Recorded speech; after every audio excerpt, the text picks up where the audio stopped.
Jadi Bapak Presiden Prabowo sudah komitmen dengan RUU perampasan aset, dengan RUU perlindungan pekerjaan rumah tangga, maka kita tinggal menunggu gitu.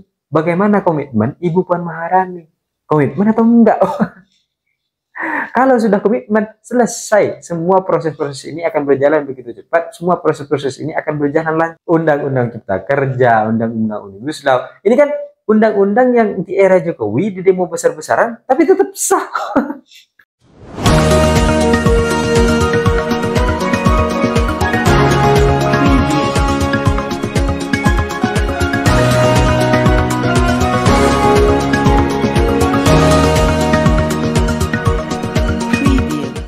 Hai korban ghosting, kalau kita bersama dengan pasangan kita, dengan kekasih kita, dengan orang yang kita cintai, maka segala cerita yang aslinya panjang sekali menjadi terasa sangat singkat.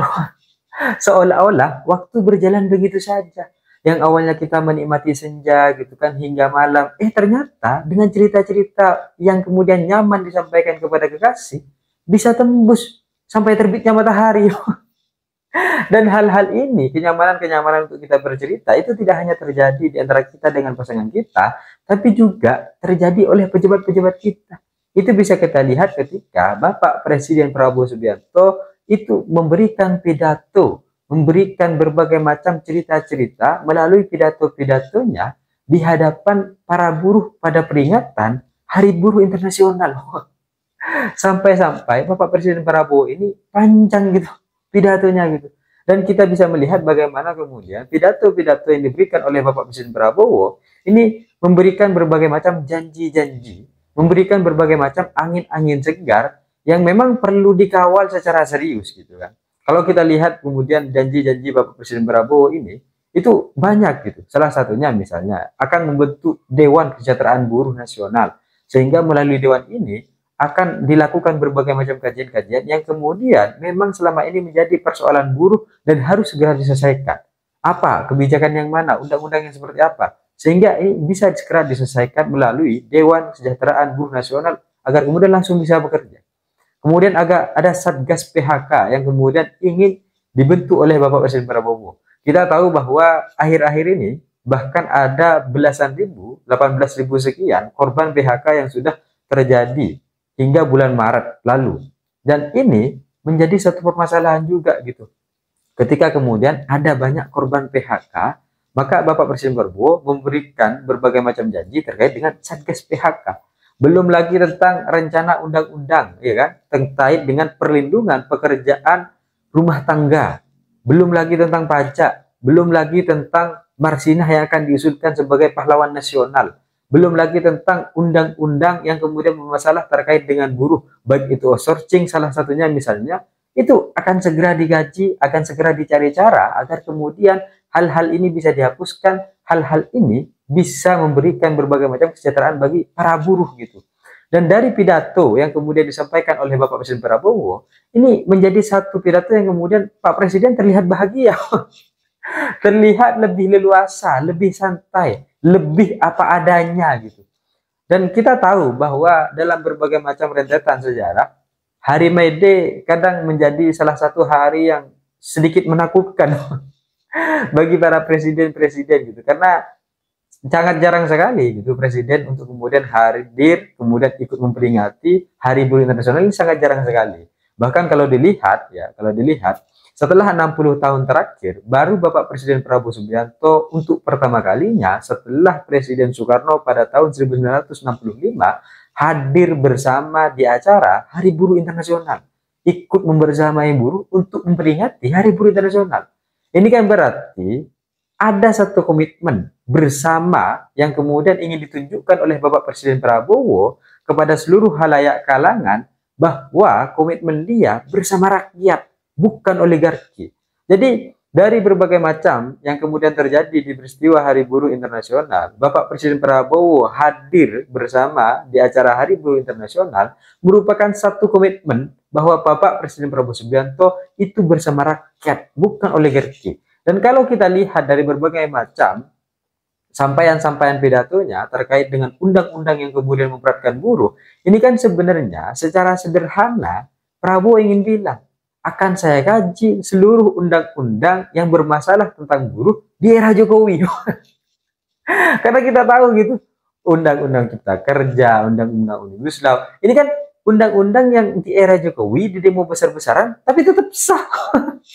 Jadi itu yang kemudian akan dikaji oleh Bapak Presiden Prabowo sebagai satu komitmen yang menegaskan bahwa Bapak Presiden Prabowo bersama rakyat, bukan oligarki. Meskipun dalam berbagai macam sesi yang lain, di pidato-pidato yang lain, Bapak Presiden Prabowo menyampaikan bahwa ya tetap harus mempertimbangkan juga investor. Jadi buruh tetap sejahtera, investor juga tetap nyaman. Sehingga ini bisa terjadi bersamaan, bukan dalam satu posisi yang nanti ketika buruh sejahtera investornya nggak ada, kan nggak ada pabrik, nggak bisa kerja. Repot juga gitu kan. Tapi yang kemudian bisa kita lihat dari berbagai macam proses ini adalah satu, tentang penekanan bahwa memang ada berbagai macam undang-undang yang bermasalah di era Bapak Presiden Jokowi yang kemudian memang harus diperbaiki. Dan hal-hal ini sebenarnya menjadi angin segar yang kemudian bisa kita terus kawal. Dan seandainya ada berbagai macam aksi-aksi demonstrasi, ya memang harus segera ada deklarasi-deklarasi untuk mendukung pernyataan-pernyataan yang sudah disampaikan oleh Bapak Presiden Prabowo Subianto. Jadi kalau hari ini kita melihat bagaimana kemudian RUU perampasan aset gagal di era Jokowi, hari ini Prabowo Subianto kembali komitmen untuk mengesahkan RUU perampasan aset tersebut. Dan kita bisa lihat bahwa komitmen-komitmen inilah yang kemudian bisa menjadi angin segar bahwa hari ini hadir yang namanya presiden peduli kepada rakyatnya. Tapi memang ada masalah-masalah masa lalu yang memang harus dibereskan. Dan salah satu yang kemudian dari masa lalu ini adalah tentang Gibran Rakabuming Raka. Ketika seluruh pejabat-pejabat penting di negara ini memperingati Hari Buruh Internasional, Gibran nggak ada. Entah Gibran gak diajak atau lagi sibuk buat konten tentang part-part hilirisasi yang belum selesai. Jadi kita gak tahu gitu. Di peringatan Hari Buruh Internasional, Bapak Presiden Prabowo memberikan angin segar dengan berbagai macam rencana-rencana kebijakannya. Ternyata di sisi lain ada orang penting yang gak hadir, Gibran sebagai wakil presiden. Ini entah gak penting Hari Buruh Internasionalnya atau memang Gibrannya yang gak penting. Sehingga dia gak diajak gitu. Dan dari hal ini kita jadi melihat bahwa sebenarnya posisi Gibran ini gimana gitu. Diajak untuk Hari Buruh atau enggak? Atau memang dalam satu posisi lagi sibuk Pak saya gitu. Mau buat apa? Mau buat konten tentang hilirisasi. Part-partnya masih banyak nih. Sehingga akhirnya beliau buat konten tentang hilirisasi, ya kan, kelanjutan-kelanjutan dari sebelum-sebelumnya. Kemudian Bapak Presiden Prabowo menghadiri buruh internasional, menghadiri dan memperingati Hari Buruh Internasional. Dan ini yang kemudian menjadi yang lucu gitu kan, ketika Presiden Prabowo hadir, wakil presiden nggak ada.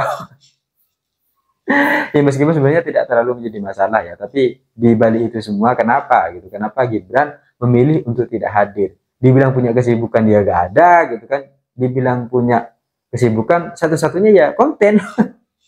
Karena bertepatan di antara orang lain sedang bicara tentang Hari Buruh Internasional, Gibran hadir dengan pidato video monolog hilirisasi.